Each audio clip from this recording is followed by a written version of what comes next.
السلام علیکم ورحمۃ اللہ وبرکاتہ۔ میں اس وقت ہری پور کے ایک گاؤں بلڈیر سے واپس اٹک آ رہا ہوں۔ شاہ مقصود انٹرچینج سے ہزارہ موٹر وے پہ انٹری کی ہے اور اس وقت اٹک کی جانب سفر رواں دواں ہے۔ شام کے 5:30 بج رہے ہیں، موسم بھی زبردست ہے اور میں آج آپ لوگوں کے ساتھ اپنا ایک سفر نامہ شیئر کرنا چاہ رہا ہوں۔ بات ہے یہ دسمبر 2001 کی کہ عید کے فوراً بعد مجھے کراچی جانا تھا۔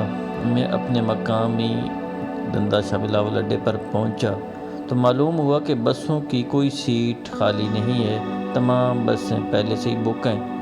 یہ سوچ کر کہ شاید میاں والی سے کوئی سیٹ مل جائے، میں دندہ شاہ بلاول سے میاں والی کے لیے سوار ہو گیا۔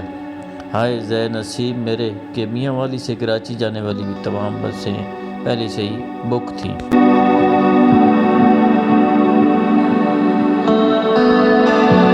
سوچا کہ چلو ملتان چلتا ہوں، ملتان سے ٹرین پکڑ کر کراچی نکل جاؤں گا۔ میاں والی سے ملتان کے لیے 32 سیٹر کوسٹر پہ بیٹھ گیا۔ گاڑی جیسے ہی ہیڈ پکا کے مقام پر پہنچی تو ٹائر پنکچر ہو گیا۔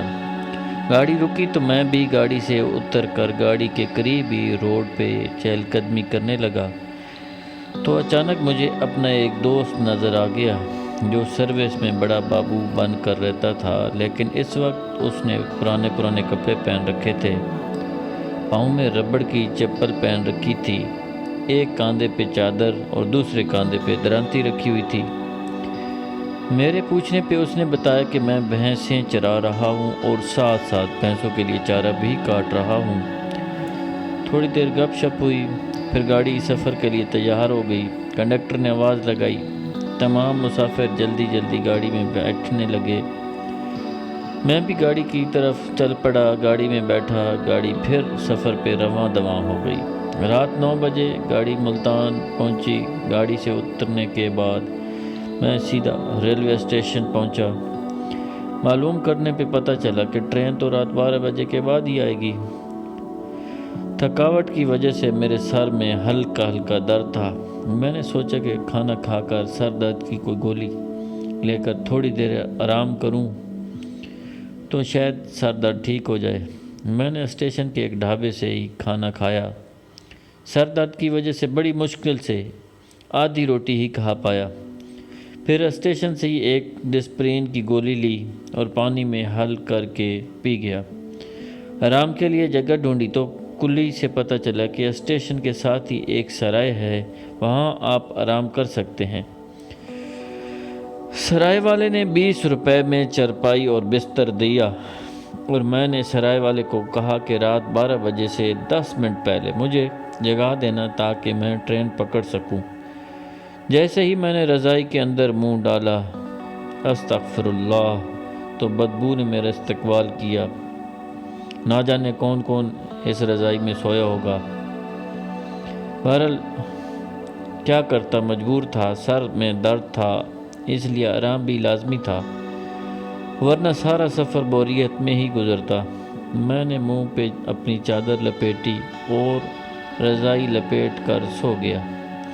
نہ جانے نیند کی دیوی کب مہربان ہوئی، میں سو گیا اور جب مجھے سرائے والے نے جگایا تو میں اپنے آپ کو بہت بہتر محسوس کر رہا تھا، سر درد ٹھیک ہو چکا تھا۔ میں منہ ہاتھ دھو کر پھر ریلوے اسٹیشن پہنچا، ٹکٹ لی، تھوڑی دیر بعد ٹرین آ گئی۔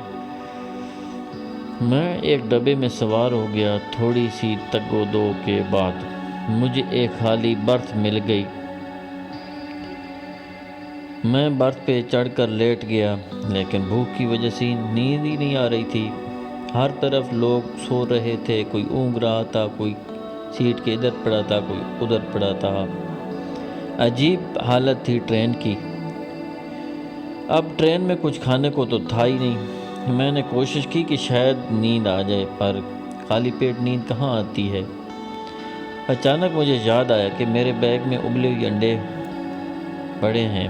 میں 3 انڈے کھا کر پھر سونے کے لیے لیٹ گیا۔ ایک بار پھر نیند نے کمال مہربانی کی۔ صبح میں جب اٹھا، آنکھ کھلی تو روڈ ریلوے اسٹیشن پہ ٹرین رکی ہوئی تھی۔ ایک ڈھابے والا آواز لگا رہا تھا، گھر کے بنے ہوئے دیسی گھی کے پراٹھے اور گرما گرم چائے۔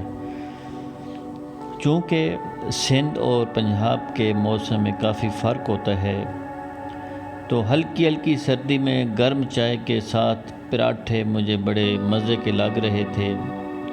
2 پراٹھے کھانے اور 2 کپ چائے پینے کے بعد میں پھر برتھ پر چڑھ کر لیٹ گیا۔ ٹرین چلتی رہی، سفر کٹتا رہا۔ 3 بجے super express train Karachi railway station پر پہنچی تو میں بھی اتر کر اپنی مطلوبہ گاڑی میں بیٹھ کر اپنی منزل مقصود کی طرف رواں دواں ہو گیا۔